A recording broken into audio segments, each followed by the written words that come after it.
மீனாட்சி வணக்கம். மீனாட்சி சார் வணக்கம். நிறைய பேருக்கு வந்து ஒரு சந்தேகம் இருக்குது. உங்கள் நண்பர் வந்து குற்றச்சாட்டில் இருக்கார், விசாரணை நடக்குது, தீர்ப்பு வந்து நீங்கள் சொன்ன மாதிரி நீதிமன்றம் தான் சொல்லணும், அதில் எந்த இதுவும் இல்லை. இவ்வளோ வருஷம் நீங்கள் நண்பராக இருக்கும்போது அவர் என்ன தொழில் பண்ணார், சட்ட விதி இல்லாமல் மறைமுகமாக என்ன தொழில் பண்ணாருன்னு அது உங்களுக்கு தெரிஞ்சிருக்க வாய்ப்பு இல்லை. ஆனால் அந்த பணம் அப்படிங்கிறது வெளியே வரும்போது உங்களுக்கு வந்து எந்த இடத்துலையுமே சந்தேகம் வரலையா? இவ்வளோ பணம் எப்படி வந்தது, அவர் பின்னணி என்ன? ஏன்னா இவ்வளவு நெருக்கமாக இருக்கும்போது வந்து எந்த இடத்துலையோ எந்த காலகட்டத்திலையும் அந்த சந்தேகம் உங்களுக்கு வரலையா? இந்த கேள்வியை லைக்காவுடைய ஓனர்கிட்ட என்னைக்காவது கேட்டீங்களா? சுபாஸ்கரன்ட்ட என்னைக்காவது கேட்டீங்களா? அவங்க ஒரு சட்ட ரீதியாக ஒரு தொழில் ஒன்று பண்ணுறாங்க லைக்கான்னு. அவருக்கு என்னென்ன பிரச்சனைலாம் யூரோப்பில் இருக்குன்னு தெரியுமா உங்களுக்கு? அப்புறம் ஒரு பெரிய கார்ப்பரேட் கம்பெனி வந்தால் கேட்க மாட்டீங்க, தனியார் வந்து என்ன மாதிரி ஆள்கிட்ட கேட்பீங்கன்னா என்னங்க?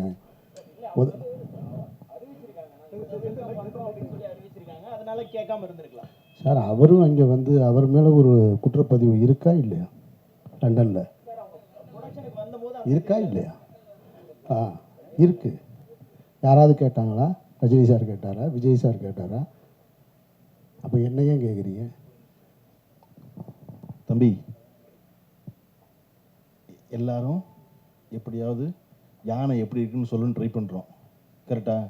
நீங்கள் தடை பார்க்குறது தும்பிக்க, நான் தடை பார்க்குற காலு, அவர் தடை பார்க்குறது வயிறு, எல்லாரும் கண்ணும் கட்டப்பட்டிருக்கு, தெரியாது.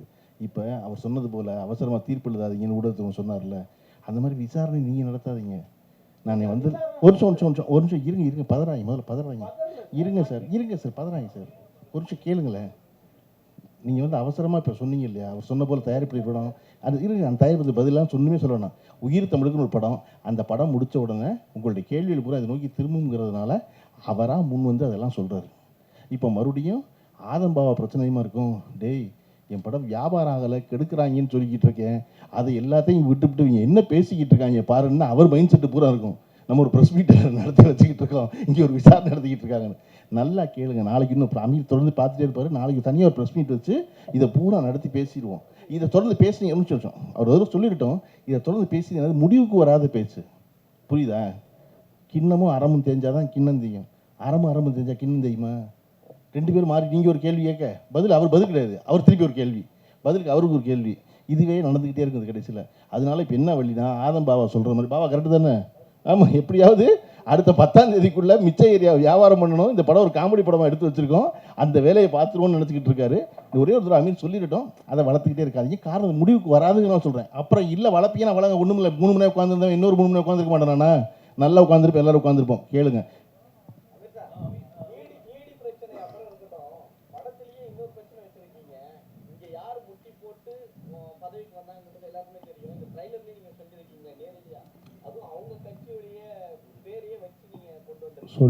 சொல்ல வச்சாங்க, அதுக்கு அவர் தான் பதில் சொல்லுவார்.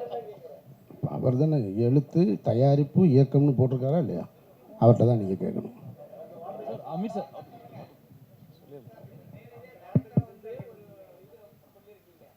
காலில் விழுகாத அரசியல்வாதி யாராக இருந்தால் சொல்லுங்களேன். நீங்கள் பகுத்த என்னைக்குமே விழுகிறாங்க. பகுத்தறிவு பேசுகிற கட்சியாக இருக்கட்டும், சுயமரியாதை கட்சியாக இருக்கட்டும், அங்கேயே தலைவர் காலில் விழுகிறத நீங்கள்லாம் பார்க்கலையா? நீங்கள் அந்த நேரத்தில் அந்த காட்சி எடுக்கும்போது அப்படி ஒரு வசனம் தோணுச்சு, அதை படத்தில் வச்சுருக்கோம். மற்றபடி எந்த விதமான உள்நோக்கமும் இல்லை. சம்மந்தப்பட்ட நீங்கள் யாரை நினைக்கிறீங்களோ அவங்க பார்த்தா கூட சிரிச்சுட்டு போயிடுவாங்க, என் மேலே கோவம் வராது.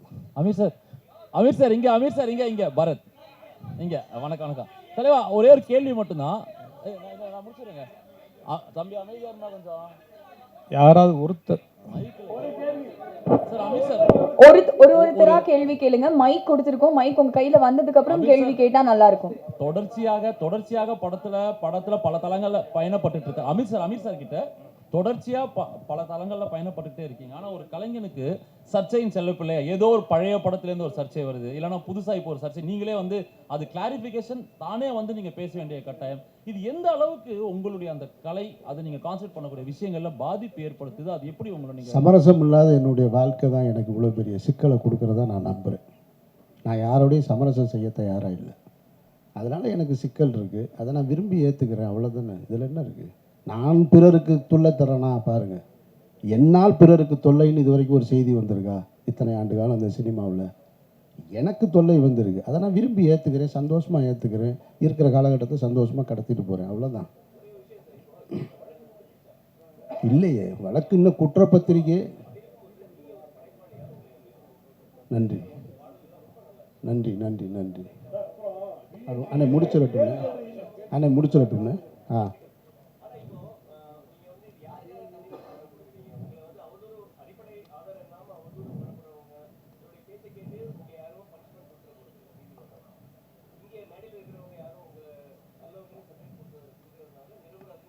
இல்லை, நியாயமான பேச்சு. ஏன் கொடுத்தேன்னு கேட்குறீங்க.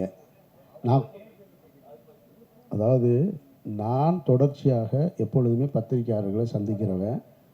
இந்த வழக்கு குறித்து எங்கிட்ட இந்த சர்ச்சை தொடங்கின உடனே எங்கிட்ட தொடர்பு கொண்டு ஒரு பேட்டி வேணும், இது குறித்து கேட்கணும்னு கேட்கும்போது நான் சொன்னேன், இந்த மாதிரி விசாரணை சம்மன் வந்திருக்கும் பொழுது என்னை தொடர்பு கொண்டாங்க. அப்போ நான் சொன்னேன், நான் விசாரணையை முடிச்சுட்டு வந்து ஒரு 3-4 நாளில் சந்திக்கிறேன்னு சொன்னேன். ஆனால் சந்திக்கக்கூடிய ஒரு சூழல் ஏற்படலை. அடுத்து விசாரணைன்னு வந்துக்கிட்டே இருந்தது. கிட்டத்தட்ட 70 நாட்களுக்கு பிறகு இன்றைக்கி தான் முதல் முறையாக பத்திரிகையாளர்களை சந்திக்கிறேன். அதனால் நான் அதை சொல்ல வேண்டியது. நீங்கள் ஏன் தன்னிலை விளக்கம் கொடுத்தீங்கன்னு கேட்குறீங்க. கொடுத்ததுக்கப்புறமும் 4 கேள்வி மிச்சம் இருக்குது பாருங்க. டைரக்டர் சார்,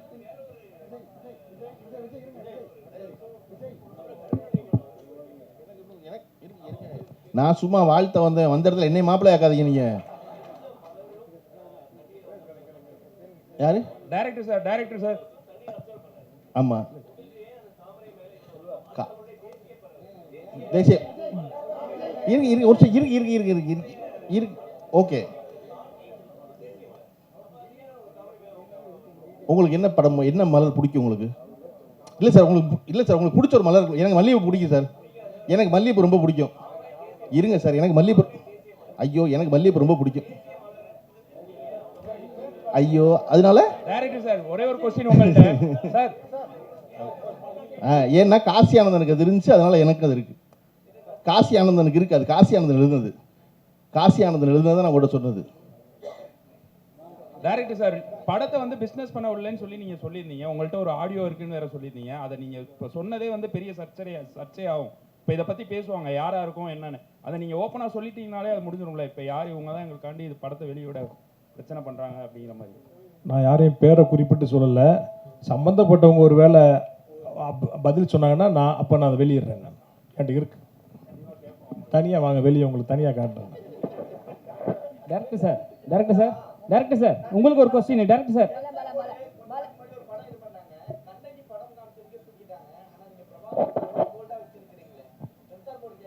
இல்லை கேட்டிருக்காங்களே, ஒரு இடத்துல கட் பண்ணியிருக்காங்களே. சென்சார் போர்டு வந்து அந்த பாடல் காட்சியில் அந்த சீருடையோடு இருக்கிற மாவீரன் பிரபாகரன் அவர்களுடைய புகைப்படத்தை சென்சார் பண்ணியிருக்காங்கல்ல.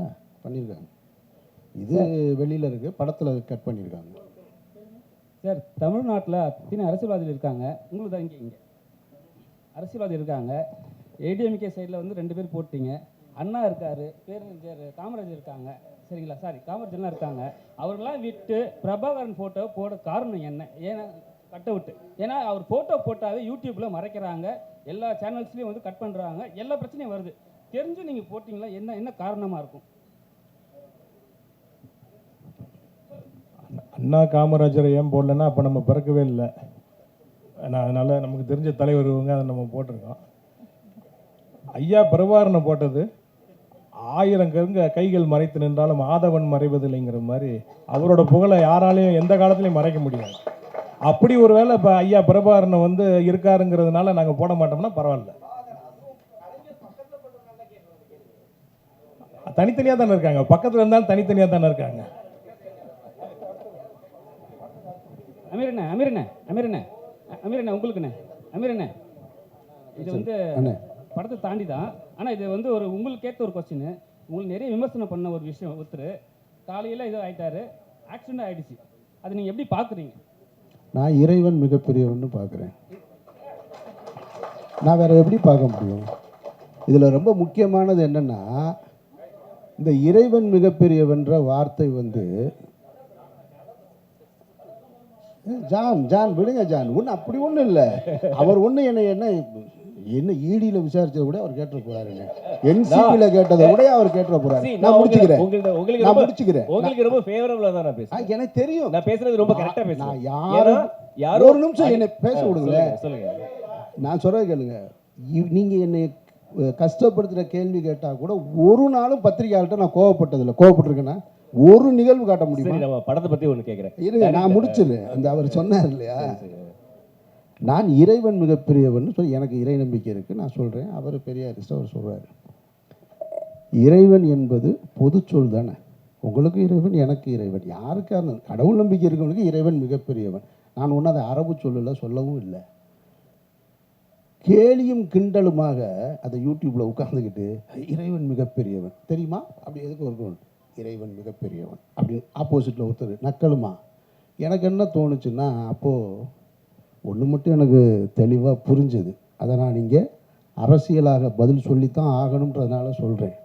எப்போ பார்த்தாலும் பாரத் மாதா கி ஜெய், ஜெய் ஸ்ரீராம்னு சொல்லிக்கிட்டு இருந்த வாய் பூரா இறைவன் மிகப்பெரியவன் சொல்லிச்சு பாருங்க. அப்போ இறைவன் மிகப்பெரியவன் தான்றதை என்னால் உணர முடிஞ்சு. அதுதான் நீங்கள் கேளுங்க. இப்போ நான் ஒன்று கேட்டு நீங்கள் பதில் சொல்லி கைதட்டும் போது இது வேற மாதிரியான ஒரு விஷயம். அதெல்லாம் ஒன்றும் இல்லை, நான் கேளுங்க. நீங்கள் பற்றி ஒரே ஒரு வாங்க கேளுங்க. அதம்பாவ டைரக்டர் தான். படம் வந்து ஒரு காமெடி, அதாவது பொலிட்டிக்கல் சட்டையர் அண்ட் காமெடி அரசியல் அப்படின்ற மாதிரி ஒரு விஷயம் சொன்னீங்க. ஆனால் பேனரில் வந்துட்டு பின்னாடி எல்லாருமே இருக்காங்க, அவங்க எல்லாம் காமெடி அரசியல் பண்ணுவாங்களா? இன்னைக்கு எல்லா தலைவர்களையும் வச்சுக்கிட்டு இங்கே இருக்கிற அரசியல்வாதி பூரா காமெடி தானே பண்ணிட்டு இருக்காங்க. யார் அரசியலுக்கு வந்தாலும் பின்னாடி தலைவர்கள் வைக்கிறது வழக்கம் தானே.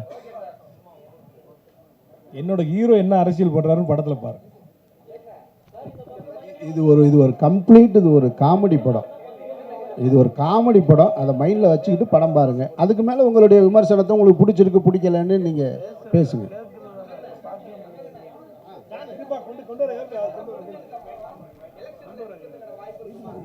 அப்படிலாம் எந்த திட்டமும் இல்லை எனக்கு.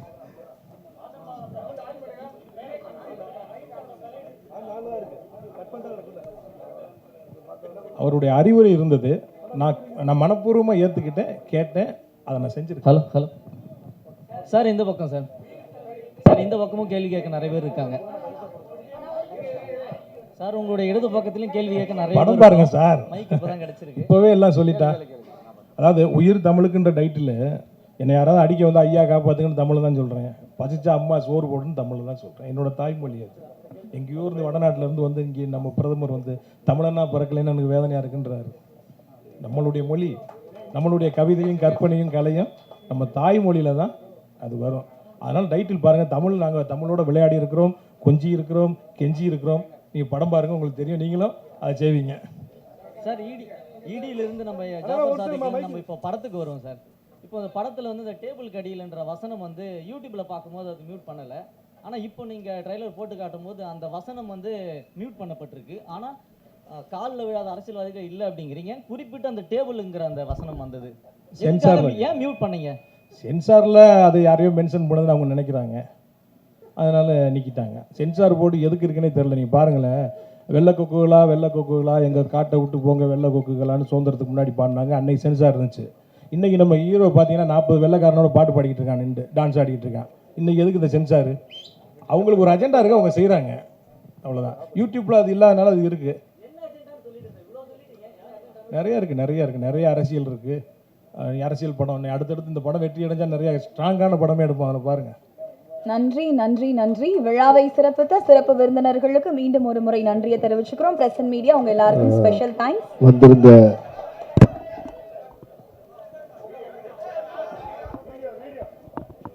பின்னாடி வீடியோ ரெக்கார்ட் ஆகிட்டு இருக்கு, அதனால ஃப்ரண்ட் ரோல இருக்கவங்க கொஞ்சம் உட்காந்துக்கோங்க. வந்திருந்த அனைத்து ஊடகத்துறை சகோதரர்களுக்கும் நண்பர்களுக்கும் எங்கள் திரைப்பட குழுவின் சார்பாக எங்களுடைய நெஞ்சார்ந்த நன்றிகளை தெரிவித்துக் கொள்கிறோம். படம் பாருங்க, உங்களுக்கு பிடிச்சிருந்தா உங்களுக்கு என்ன தோணுதோ அதுதான் விமர்சனம். உங்களுக்கு நல்லா இருக்குன்னா நல்லா இருக்கு, நல்லா இல்லைன்னா நல்லா இல்லை, அவ்வளோதான். நன்றி. மீண்டும் ஒரு விழாவில் சந்திப்போம். நன்றி.